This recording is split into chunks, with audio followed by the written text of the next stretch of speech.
नमस्कार दोस्तों, कैसे हैं आप। दोस्तों, मिडिल ईस्ट के भीतर अमेरिका और ईरान के बीच का जो मतभेद है वो अब और ज्यादा बढ़ चुका है। कतर की राजधानी दोहा में इस वक्त अमेरिका का जो प्रतिनिधि मंडल है वो मौजूद है बातचीत के लिए, लेकिन ईरान ने अमेरिका के प्रतिनिधि मंडल से मिलने से मना कर दिया है, बातचीत करने से इनकार कर दिया है। साथ ही कतर ने भी इसको लेकर के अपना स्टेटमेंट रिलीज कर दिया है। इसी बीच इजराइल से एक बड़ी खबर ये भी सामने आ रही है कि इजराइल ने सीज फायर वायलेशन करते हुए एक बार फिर से ड्रोन अटैक कर दिया है और अब अमेरिका लेबनान के भीतर ग्राउंड ऑपरेशन शुरू कर सकता है, अपने सैनिकों को उतार सकता है। क्या कुछ चल रहा है मिडिल ईस्ट के भीतर, एक एक करके सबसे पहले जानते हैं। पहली बड़ी खबर देखिए, दोहा पहुंचा अमेरिका, एमओयू समझौते पर बातचीत। व्हाइट हाउस के एक अधिकारी के मुताबिक अमेरिका के राष्ट्रपति ट्रंप के विशेष दूत स्टीव विटकॉफ और उनके दामाद जरेड कुशनर दोहा में कतर के प्रधानमंत्री शेख मोहम्मद बिन अब्दुल रहमान बिन जासिम अल थानी और बाकी मीडिएटर्स के मुलाकात करेंगे।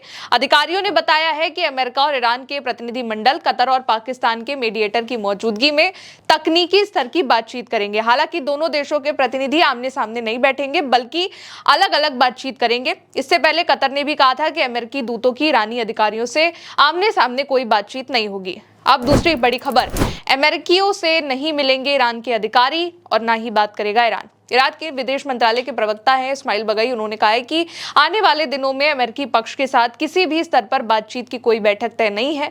यह भी कहा कि कल कतर जा रहे अमेरिकी अधिकारी विटकॉफ और कुशनर की यात्रा का ईरानी प्रतिनिधि मंडल की यात्रा से कोई लेना देना नहीं है।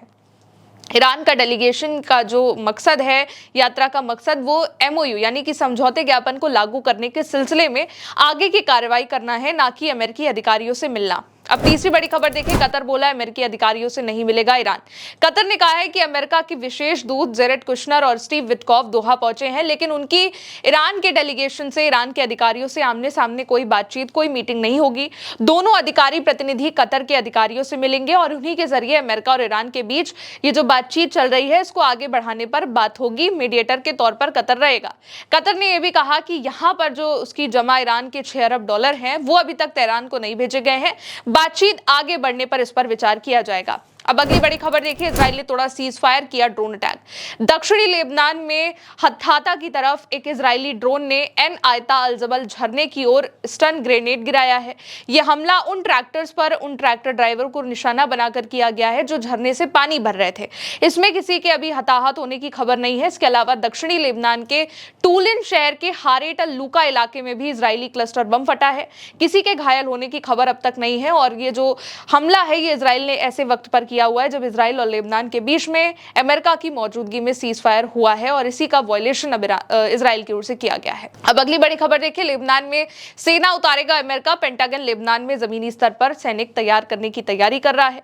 वॉशिंगटन पोस्ट की 30 जून की एक रिपोर्ट है और इसी के अकॉर्डिंग अमेरिका की सेना लेबनान में जमीनी सैनिक तैनात करने की योजना बना रही है और इसका जो मकसद है वो हिजबुल्लाह के हथियार छोड़ने की कोशिश में मदद करना और बेरूत और तेल अवीव के बीच गैर कानूनी तरीके से हुए समझौते की निगरानी करना है।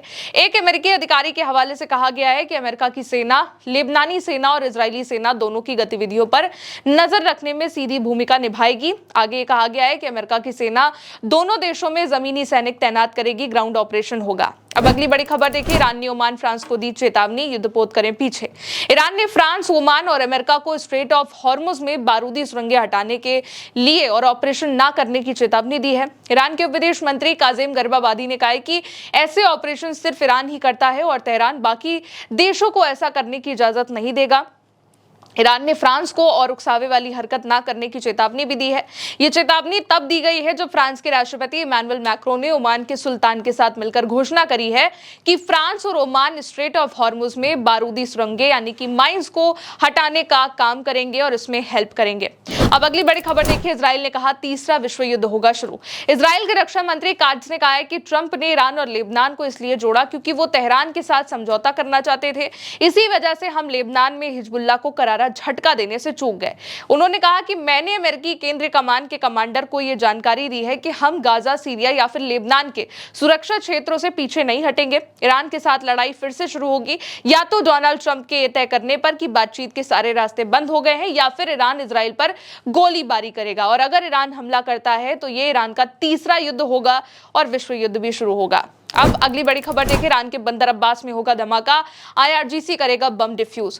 बंदर अब्बास में बिना फटे विस्फोटक को नष्ट किया जाएगा। ईरान के आईआरजीसी यानी इस्लामिक रेवोल्यूशनरी गार्ड कॉर्प्स जनसंपर्क विभाग ने घोषणा करी है कि मंगलवार 9 जुलाई को बंदर अब्बास काउंटी के सरखून और आइसन ग्रामीण इलाकों में बिना फटे अमेरिकी जायोनी विस्फोटक को नष्ट किया जाएगा।